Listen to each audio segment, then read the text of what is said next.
Welcome to Trying to Conceive with Dr. Sasha Hakman, where we break down the science of fertility, share real patient stories, and explore the latest innovations in reproductive medicine. My name is Dr. Sasha Hakman, and I'm a double board certified OBGYN and reproductive endocrinologist and infertility specialist. I practice at HRC Fertility in Beverly Hills, but this podcast is an independent project created and hosted by me, separate from my clinical work. Don't forget to subscribe so you never miss an episode. And if you want exclusive updates and resources, be sure to sign up for my newsletter. Just click the link in the episode description. Okay, so today's episode is a really exciting one because I have a very special guest, somebody I actually know really well. Today's guest is Dr. Shahin Ghadir, who is a double board certified OBGYN and reproductive endocrinology and infertility specialist at HRC Fertility, Beverly Hills. Yes, he is my partner and colleague, and we practice side by side. It's really exciting. And he has been doing this for over 18 years. He's a trusted voice in the media, an advocate for the LGBTQ plus community, as well as the founder of Fertility for All, a nonprofit organization dedicated to making fertility care more accessible. Today's episode is all about gestational surrogacy. We're going to go over some definitions, talk about when it's indicated, what the process is like, and the timeline. Plus, I'm going to ask him some juicy questions about some of the craziest things he's experienced when it's come to gestational surrogacy in intended parents. Okay, Shahin, welcome to the podcast. Thank you so much. I was so looking forward to coming. Yay, yes. We're going to talk about a really fun topic, something that I don't think there's definitely information online about gestational surrogacy, but it is not as easily found as other topics in infertility. And it's something you are so well versed in, and you've been doing it for a long time. So why don't we just start off by talking about some basic definitions, because I think that everyone uses the terminology wrong. And sometimes we do too, just to make it easier, and we call it surrogacy. But can you go over the difference between traditional surrogacy versus gestational? Absolutely. So this topic is one that I was really excited to talk about because from all the things that we do in the world of fertility, I think it's the most exciting. It has a lot of moving parts. We are able to help people that would by no means be able to have children.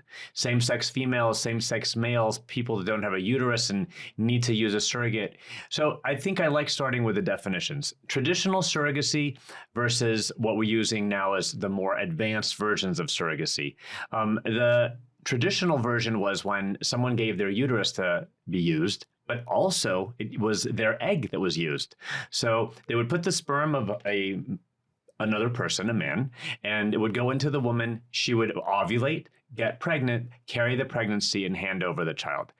Unfortunately, this had a lot of complications over the years with people feeling too bonded. It's their child. Oh my God, what did I do? I changed my mind. I don't want to give my baby away. So I have not seen this in my entire career, not even one time. And I've been practicing now for 20 years. And I can say that the older version of traditional surrogacy was something that was done before we had egg donation be so advanced and be able to use an egg from someone. And I think it's actually a very smart decision because I think now using an egg that is not related to the gestational carrier or the surrogate makes it a much safer environment for the future intended parents to make sure that the baby is theirs and hand it over to them. Totally. I occasionally still will get people asking me about that, saying that, well, they need an egg donor and they need a gestational carrier. Why can't they just do both and have a traditional surrogate? But like you said, it gets really complicated when it is that woman's biologic child. And what do you do when she goes to give birth and changes her mind and says, actually, this is my baby, I'm not giving it up? And so it's really tricky. And what we have done nowadays is so much better. Well, I think just explaining to an intended parent that this is a complication that may arise from doing it this way I've been asked as well, and I've just decided, when I explain it really well, every single person agrees, yes, this is not the safest way to do this. Totally. So what are the most common indications that you see in your practice? So I think right now, the use of surrogate, I say in all of the areas of fertility over the last 20 years that have grown and grown, the use of gestational surrogacy has been probably the one that's grown the most. It's become the most accepted. It's become one of the more sought after things that we do in our practice. Before I used to get, like in the beginning of my practice, maybe like 1 or 2 surrogate cases a year. Then it became more. I actually became the doctor that screened all the surrogates for one of the largest surrogacy agencies in the country. Oh, no and way. That's I didn't when know that. Yes. And that's when I learned so much about how to work with surrogates and how to do the third-party cases. And I was doing them daily. And that lasted for about 3 to 4 years. And it was an incredible experience. And because of doing that, many people have come back. Many people have then, my name kind of went out in third-party reproduction as someone who does it a lot. Yeah. But in this day and age, I think for our same-sex male couples, having to use a surrogate, which is definitely a part of having a baby, is one of the biggest parts. And also, the other part that's kind of growing more and more is the women that are like, for one reason or another, do not feel comfortable, do not feel safe. It's a health hazard, but for one reason or another, they're not able to want to carry and they want to just use a surrogate. At what point, when you deal with recurrent implantation failure, for example, or someone who just doesn't seem to get pregnant no matter what you try, like where do you draw the line where you say, you know what, enough's enough, you need to move on, we need a gestational carrier for you? Excellent question. So when do you tell someone you got to use a surrogate? I mean, it's a really hard thing to do. So hard. Because you're just crushed someone's dream of carrying their pregnancy. Yeah. Usually, I have to be honest, people come in and they've made this decision. But when the uterus cannot be repaired and has some kind of scar tissue or damage that's not repairable, that's when the discussion comes up. I sadly have right now at this time 2 patients of mine that desperately have had kids before and had a complication after that. And the uterus was so scarred. And I went and did a hysteroscopy procedure, which is when we put a camera in and go in. Right. And I just looked around and I said to myself, oh my God, this is not you can't fix this. When scar tissue gets so thick and so dense and the uterine cavity no longer looks like the uterine cavity, there's not much you can do. Even if you take down the scar tissue and take down the scar tissue, you're not going to get to normal tissue again. It's kind of gone. So I'm having these discussions now. When I treat a patient, I know like you, we really treat people as human beings and people that you're not just treating, oh, it's a uterus and it's this, I have to use a surrogate. I think you got to know your patient. Yeah. There are some people that, that are really open to ideas and you make a suggestion. And there are some people that it's a much more delicate discussion that you have to be very careful about. And it's not so black and white. And there's ways of bringing things up to make sure that your patient understands and you understand, the partner understands. So I think it really varies, but sometimes the writing is on the wall. Multiple miscarriages, there's a big fibroid that you just can't get out, or the whole uterus will be having a hole in it, or a scar tissue that is not fixable. These are cases that I think it's really important to discuss the use of surrogacy. Yeah, and I think in some of those cases, you just have to get to a point where you realize, like, do I want embryos or do I want a baby? Exactly. The hard part, though, is that it's really out of reach for a lot of people, financially speaking. That's the hardest part of surrogacy. Yeah. I mean, I can get someone to wrap their mind around the idea because it's such an important topic and their goal is so important. But how do you help someone that needs to put up $100,000 or more when they can't?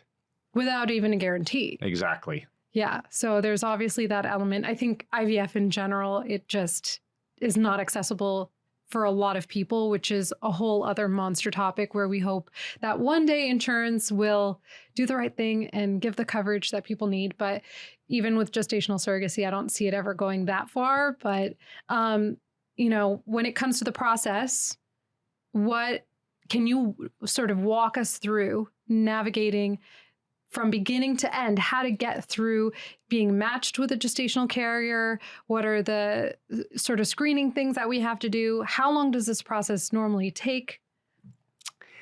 I'm going to step back 1 second. There are some jobs you can look for these days that can give you up to $75,000 of fertility coverage and gets you almost there. So if you Netflix, I don't know if I'm allowed to say that. Well, we've seen it.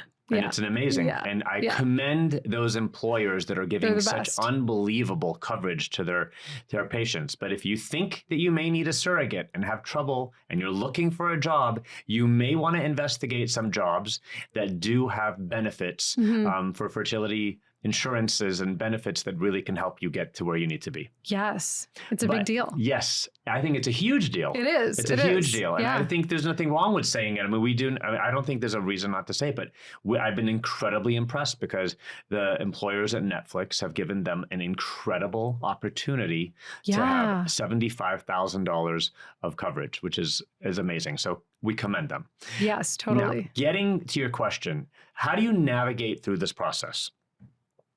Over the years, how I started to practice has changed.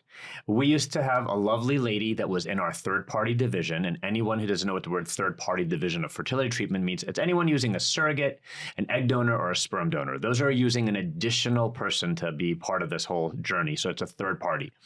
We used to have a list of surrogacy agencies that we liked, and we used to just kind of hand it out to people. There was like 20 companies on it, and I realized that's not how I wanted to practice.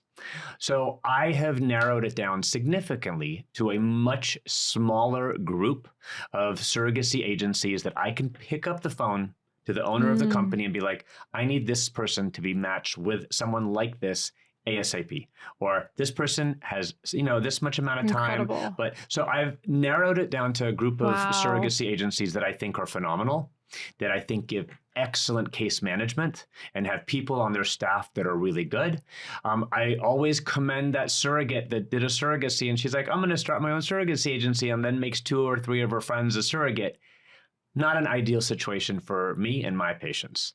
I want to have someone that has infrastructure and how they do this. They have connections with the fertility legal world. They have connections with our clinic. They know how to work well with me and the way that I like to do things. They bring their surrogates in for us to check and do all of the screening processes. So giving who I think would be a good fit of a surrogacy agency to an intended parent is, I think, a very important step. And the first step. Yeah. I usually make sure that they get in touch and they talk. And then I get a follow-up phone call to the patient saying, how did you do? Was it a good fit? Did they have someone soon for you? Because the way that I used to work and the way that this used to be is like you used to get in a queue.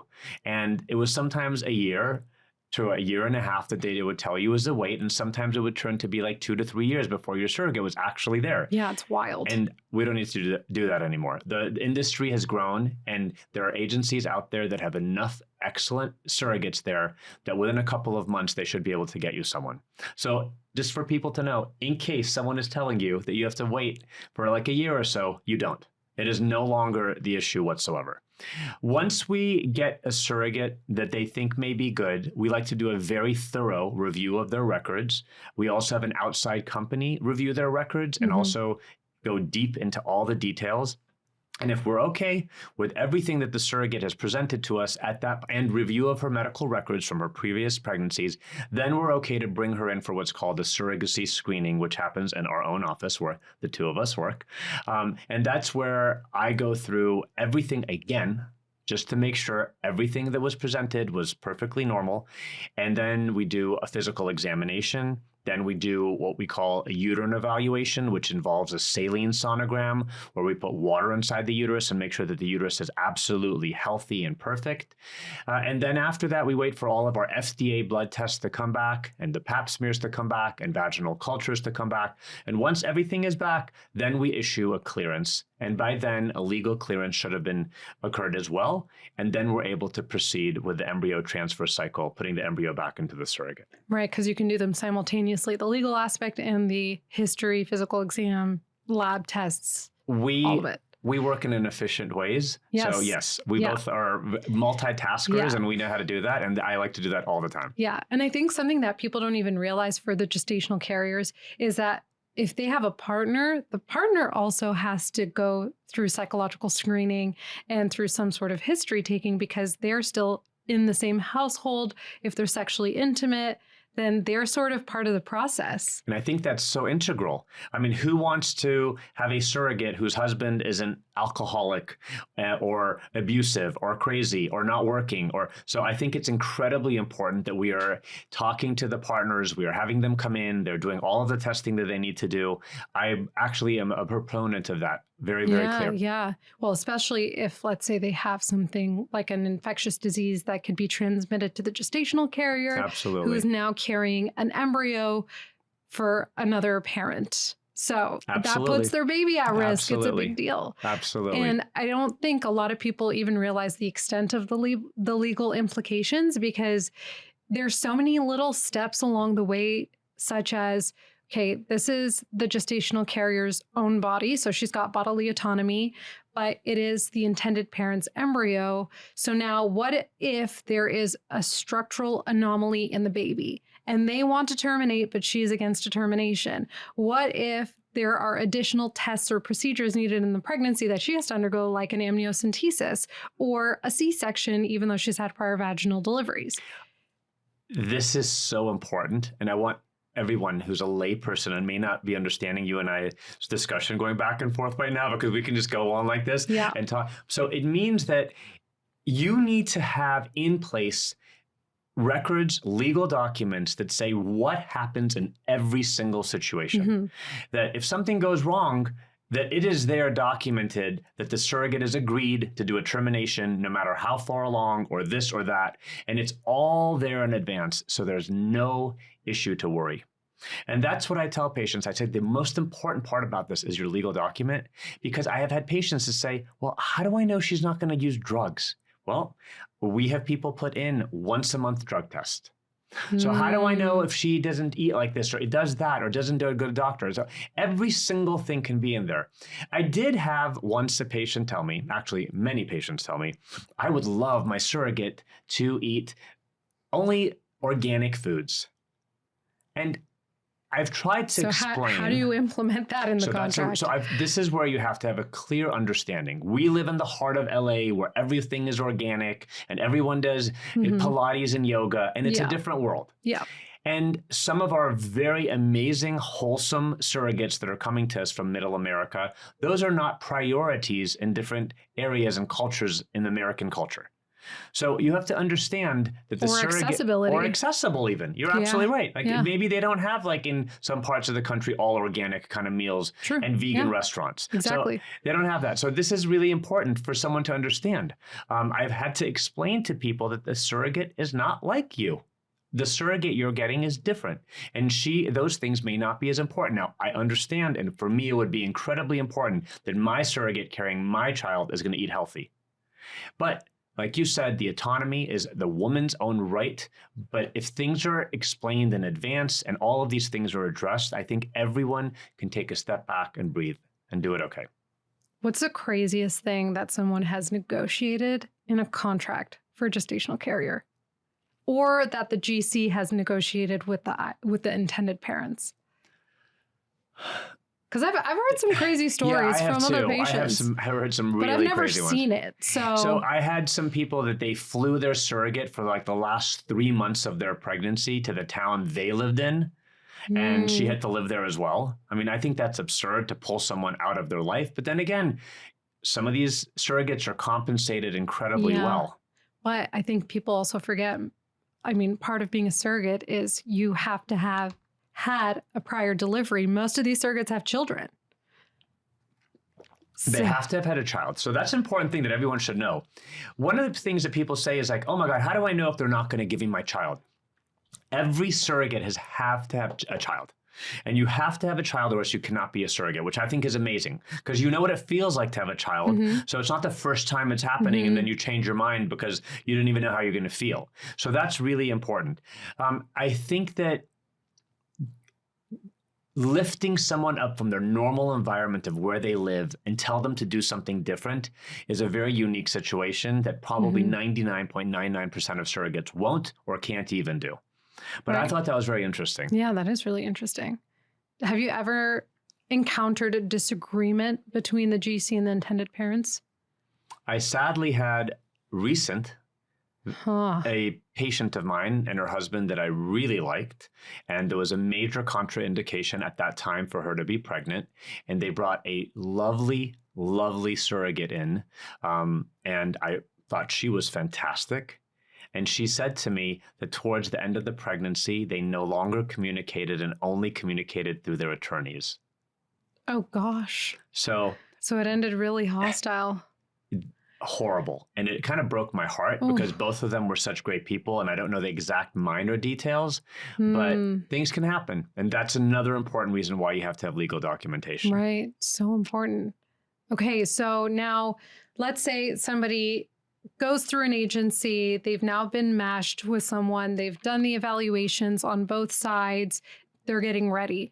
I think that there's obviously a lot of details in terms of the IVF process. I have a whole other podcast episode that goes step by step in detail about the basics of IVF, but I didn't really go in as much detail regarding embryo transfers, which I always say is its own thing. The two main protocols we always talk about are natural or modified natural frozen embryo transfers versus a programmed or a medicated frozen embryo transfer, which if we oversimplify it, the difference between a natural is we rely on the body's natural ovulation to help support a pregnancy. So about 1 week past ovulation, we do the embryo transfer versus programmed, where we give some form of estrogen, build up the lining, and once the lining is ready, we start progesterone, typically in the form of intramuscular injections. And that is sort of the traditional way of preparing the uterus for an embryo transfer. But what's really interesting is, for very valid reasons, even though we're in a world where natural FETs are becoming more and more popular, for gestational carriers, we all tend to stick to programmed FETs across the board. And so I'm curious to hear your thoughts on it, and to really talk about the big why, as to why it's so important to try to avoid a natural cycle. So this is one that you could probably get, if you brought 50 doctors on the show, 50 different opinions. Fair. Yeah. So for me, making an embryo is one of the biggest steps in this whole process. And the other major process is the frozen embryo transfer. So everyone who's listening should know, like 99.9% of embryos right now are transferred frozen, where we freeze them, wait for really advanced genetic testing to come back, which takes more than a couple of days, which you can't keep an embryo just sitting there. And then those embryos... success is higher than fresh. Absolutely. And it also allows the average person who is carrying themselves, their body to go back down to natural for the next month, so they're not exploding with hormones that they had while they were creating all the eggs, and that reduces a lot of future risks during the pregnancy. As a result of that, we have different ways of putting the embryos back. Like you said, like, can you just hop on the cycle where you're ovulating yourself and put the embryo back, like when the embryo should be arriving in the uterus, which is like a natural cycle? Unfortunately for me, and this is my own experience, I noticed that when we were doing the natural cycles, because you don't know exactly the minute someone is ovulating, it doesn't give me as much control over when to do the actual transfer. But when we're doing a programmed or medicated frozen embryo transfer, and what that means is that generally the person calls us on their period. We usually put them on a birth control pill to stop the cycle. During that time, we're able to evaluate the uterus with like a saline sonogram or do any other testing that we need to. And then we start a protocol of giving estrogen pills called estrase. And we generally go up in a slow fashion, just like the body would. Like we go from 2 milligrams to 4 milligrams to 6 milligrams, just like you normally would as you're building up to your natural ovulation. And instead of waiting for the natural ovulation, we start progesterone at a specific time once the lining is nice and thick and ready. And that fools the body into thinking that your body ovulated. When you naturally ovulate, your body releases progesterone. So the first signal to ovulation is a rise in your progesterone level. So once we give that intramuscular, I like to just call it the shot in the butt of progesterone, okay? So once we're giving that intramuscular shot of progesterone in the butt, we also start vaginal suppositories of progesterone 3 times a day. And then the body, at that minute, we calculate that ovulation has started. So the reason I like it this way is because it gives a very controlled method of putting the embryo back. And since we know 122 hours is usually the typical time from when ovulation occurs until the implantation occurs, that's when we're able to put the embryo back. And since I personally like to do practice months and do ERA cycles, which means... Yeah, I was going to ask you if you do that for surrogates as well. So sometimes. So just to explain so everyone knows what a practice month is sometimes before doing the main month, we actually do a month before, which is called a mock ERA cycle. The ERA stands for endometrial receptivity assay. And what that means is that when you do that progesterone amount for the exact 122 hours, instead of putting that embryo in at that time, we do a biopsy. We send it off. I send it off for two different tests. One is the ERA, which tells me if the hours of progesterone exposure were perfect, or if the lining was not really receptive yet. So telling me that that window of when the embryo is supposed to go back is called receptivity. It tells me if I need to put a little more or a little less progesterone, and I find that to be useful. Additionally, we send some more tissue off for the Receptiva company that tells us if there's any kind of endometriosis-like cells floating around or signs of inflammation. These two things, I think, together really cover a lot for me and have allowed me to have a really great success rate with embryo transfers, and I believe in them. And you can only do this successfully with a programmed cycle.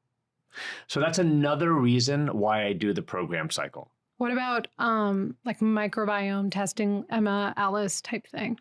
So I think they're wonderful. I think they're sometimes overkill. Whenever a patient has come to me and told me about them and they want to do them, I'm happy to do it. Mm-hmm. And for everyone who's listening, they check for additional levels of bacteria or organisms that could affect a fertility an implantation not to occur. So I'm happy to do them.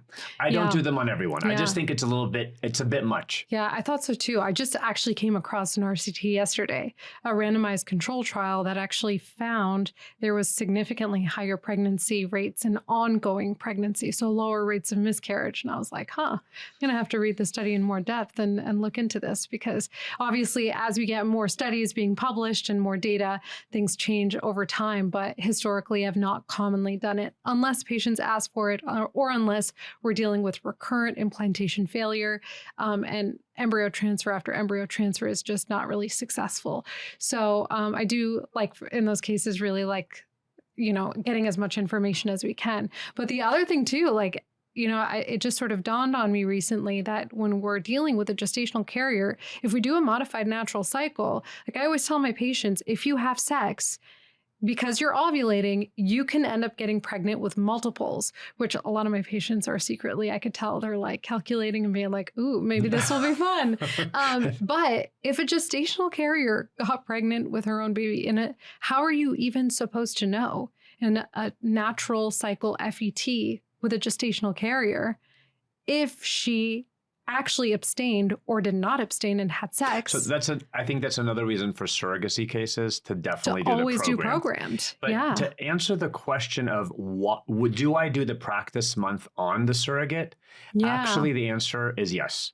So if someone has, there must be a real reason why someone is going to surrogacy, whether it's that one embryo they made and they know that the surrogate's going to be better than themselves, or because they failed multiple cycles, or if the surrogate failed. So these are all reasons why I think a surrogate, even more than the average person, may be beneficial. If you're going to that much trouble to spend that much money, there's a lot financially at stake. A lot financially at stake. That's another reason for me, I think, that it's even more important to do the mock cycle when it comes to a surrogacy cycle. Yeah. Fair. The only problem is it's difficult because a lot of the surrogates don't live around here, so they have to fly in and leave multiple times. Where have you noticed most of your surrogates come from? So I think we've gotten lucky, and the number of surrogates locally in Southern California, and they're not coming from like around our office in the heart of Beverly Hills, but in the outskirts of Los Angeles, have increased. So it makes things a lot easier for our patients. But I think the majority of surrogates that are coming to us are still from Middle America. From amazing places. I mean, from Wisconsin and from Ohio and from many different places around the entire country. But I'm glad to say that I see the numbers of people coming in within like a 4-hour driving radius of Los Angeles is going Are up. increasing. Yes. Yeah. And yeah, that's pretty impressive. Yeah. And what's also really interesting about using a surrogate is that you're subject to totally different laws in different states. Like California is sort of the best place to have one or to go through this because Absolutely. it really protects the intended parent. But when I was practicing in Michigan, I would often tell my patients, like, okay, you're going to want to do this in Illinois. Because here, like in Michigan, obviously before I came to LA, in many cases, if you are a same-sex couple, like a same-sex male couple, they would have to do a post-birth adoption. Oh, wow. Yes. That's fun. And they cannot get it before the baby is born because it's not recognized. And there are many cases, even in heterosexual couples, if they needed to use any donor gamete, so either donor sperm or donor eggs, they would have to get that post-birth adoption. And I've also followed some people on Instagram, like one woman with MRKH, and she's like a huge advocate for Müllerian agenesis, which is women who are born without a uterus, where she even had to go through that herself in a heterosexual marriage with embryos, and they transferred the embryo to a family member, and they still had to adopt their baby. It was crazy. Yes. We don't have to deal with any of that here. Did you hear that, people? LA, California is the best place to do surrogacy. It is the best place to do it. Yeah, you're super protected. So now, aside from, all of these things that you see, where do you find that most patients are coming from? Like, are most patients local to LA when they're going through surrogacy? Or do you get a lot of patients coming from elsewhere for that exact reason, where they're trying to take advantage of better laws and better opportunities to build their family? So just to repeat, California is probably the best place to do this. Yes. But the United States in general is a wonderful place overall, many of the states, you're able to do this without any difficulties. In other countries, this becomes impossible almost. In Canada, it has to be someone who is doing it not to receive a cent of compensation. I'm sorry, but I don't know who do this without a cent of compensation. But the fact is that there's waits of years long before you can find people to do that. Yeah. In many countries around the world, it's very, very, very difficult to get a surrogate. And that's why we have a large international clientele of patients coming from around the world to us to do surrogacy. The number one country that we see patients in California is from Asia and China. Yeah. So China especially, because I think we're also closer than New York. So we're definitely closer than New York. And it's the first U.S. large city is going to be Los Angeles for them to fly to. And all the laws here are much better. And in New York, we know that the laws for surrogacy are actually, they've changed a little bit, but for a very long time, they were absolutely horrible. So we have a lot of patients coming from mainland China to do their surrogacy cases here. Would you say it's more than the Americans even, or probably sort of? I'd say it's about equal, but I think it's a lot to say. Yeah, that's a lot. The number coming from China is also equal to the number of people doing it locally. Yes. Yes. I actually think, I read a study that looked at the percentage of patients or intended parents who use gestational surrogacy, and it was by country, and China was actually one of the highest, and they looked at continents too. Asia in general had one of the highest uses. It was interesting because I've now gone to China 15 times over the last 10 years. Insane. That's insane. And I've gotten to really appreciate the culture and learn a lot about it. Many, many women in China do not want to be pregnant. And they do not they want to look perfect.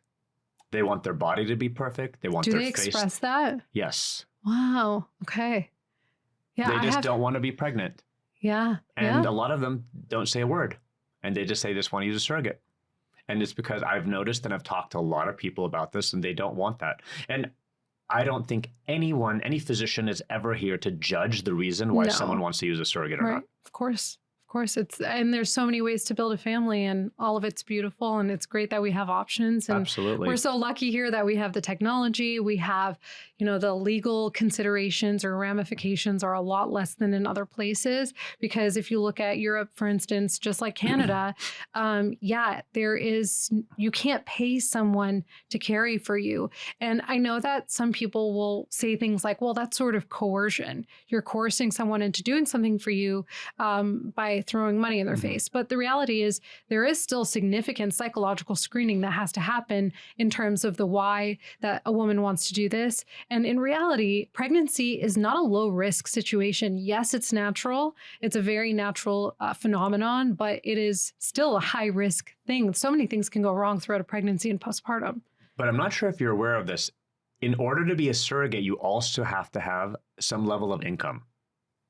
Yeah. So if you have no money, you're not allowed to be a surrogate, because they know that you're doing it because you're desperate and not because you want to do it. Yeah. So you have to have some level of income and a job. It's not always a job, but you have to have some kind of income in your family in order to make sure that you're not doing this because you're absolutely desperate and destitute. But yeah, and it's phenomenal that that's part of it and something implemented. Okay, so I have some more fun questions I want to go through here that I've written down for you. Okay, so these are questions that are the most commonly Googled questions that both gestational carriers will Google and intended parents will Google, according to ChatGPT. So we'll see. This is a really funny one. Does surrogacy change your tax status when compensated? I would have never thought of that if I was getting ready to be a gestational carrier. Like, does that compensation... Yeah, right? Well, I mean, it's income. It's income. So I think it does. But I couldn't really find the answer that simple. I was like, maybe Shahin knows this. I don't know the answer to that because I've never been a surrogate. So I've never paid taxes as a surrogate versus a non-surrogate. But I mean, I would assume that it is income and it's not waived from anything. Right. I don't even know they actually get paid. Like, I'm sure there's some sort of transactional thing that happens with the agencies. It comes at different stages. Okay. Yeah. I'm not even aware of that. Can you go through that? I actually don't know exactly, but that you get some money up front. Then you get some money after, like, your screening, and then you get some money after you're pregnant. Gotcha. So that's why all the surrogates want to be pregnant, because they get additional income from that. Yeah. And also because they're doing this, and they're doing something because it's helping. I mean, it's an incredible gift to give someone. Yeah. I have to tell you, I've loved 99% of the surrogates that I've worked with. That's amazing. I find them to be a unique set of people. And I've been able to see right through people that are doing this just for money. And sometimes they just don't go well. Yeah. But many, many of these people are some of the nicest people I've ever met. That's amazing. Now, when you get to know them and they're really nice, and we're always as physicians trying to do right by the intended parent and the surrogate. So how do you navigate the ethics of people wanting to transfer 2 embryos instead of 1? Oh, very simple. Very simple. Do you ever allow it? I always ask every single surrogate who comes in to see me to say, are you going to be carrying 1 embryo or 2? Because most of them have already had that discussion with their intended parents and they've decided. And I never push it one way or another. Are most of your patients coming from agencies, or are they coming to you asking for an agency? Both. Okay. They're coming from both. But I have to say the number of surrogates, because usually they have kids and that want to carry 2 embryos and potential twins, has gotten less. I used to have a lot more in the day that there were a lot more twins from IVF, a lot more people doing twin carrying. But these days I'm getting a lot of surrogates who are like, I'm good just carrying 1. Yeah, I don't blame them. Well, there's a lot more risk involved with twins. Right, exactly. And then there's also risk for the parents too, because if there's preterm delivery, that baby ends up in the NICU and there could be so many complications. And the worst situation is having a preterm delivery so preterm that the baby's not even viable, which is so tragic. And I've seen that happen. Catastrophe. Horrible. Yeah. So, we're all about transferring 1 at a time as much as possible. Okay. What is the most surprising thing you've noticed intended parents discover throughout the process? It's It's a hard one, I know. It's a really hard one because I have to tell you, I think it's really hard for intended parents to sit there and for 9 months just watch and not be able to control anything. I would lose my mind. So I had once, this is a really good one. It was a patient of mine who brought her best friend to be her surrogate. Wow, that's kind of beautiful. I thought it was beautiful until they're no longer friends, no longer talked. The patient told me I started to get obsessed staring at her and every single thing she did while she was carrying my baby, which like looking at what she's eating, looking at this, looking at that, and it ruined their friendship. Yeah. So I think having the surrogate right in your face and right there all the time is not a healthy thing. Mm-hmm. It's very, very difficult for an intended parent to let go of that control. And that's why I think having that person so close and so a little too close is a problem. So how do people navigate boundaries then? Like you have to discuss these beforehand. Yeah, like can you text every day or is it just so these are things that have to be basis? Put out there really honestly and straightforwardly. Like, do you want to be texted every day? Yes or no? You know, I want to text. I want to come to the doctor's visits with my surrogate. I don't want you to come. So these are things I think that have to be really clearly explained and decided upon beforehand, because it's better to discuss an uncomfortable question before it happens than actually having a problem about that question later on. Okay, well, here's a spicy question. I like spicy questions. Okay. Have you noticed a difference between a gay couple versus a heterosexual couple where the woman can't carry? Do you feel like same-sex male couples are more chill? They're like easygoing? 100%. So first of all, most women have the dream of carrying the pregnancy themselves. Right. And it is a sad moment when one of my patients, for one reason or another, cannot carry the pregnancy themselves. And it is also a very rare moment when a patient's like, I just don't want to carry, which I don't mind. I really don't mind. Yeah. But it's rare. Right. But when you have the gay couple that has to use a surrogate in order to have a child, they are so incredibly grateful. And I also noticed that the surrogate is just so grateful to be a part of their journey to help two people that normally would not be able to have a child. Yeah, they wouldn't have a baby. To be able otherwise. to have a beautiful family. Yeah. Yeah, that's so true. How often do you see that there are these relationships where they're texting all the time? I mean, sometimes I'll have patients who are like, can I record this so I can send it to the couple? And I'm like, oh, that's so beautiful. I love that you're doing that for them. You know, I think the minority of my patients, not majority, are the ones that are texting every day, sending pictures all the time, and doing all of that. So I think you can still have a wonderful relationship with your surrogate and not necessarily every single day have to be in each other's face. Yeah. Have you ever had a gestational carrier regret their decision? No one's ever said it to me. If they have. Okay. Yeah, that one is a really hard one because curious about that. After the surrogates graduate and move on, and right, by the way, we don't see them again. We don't really see them.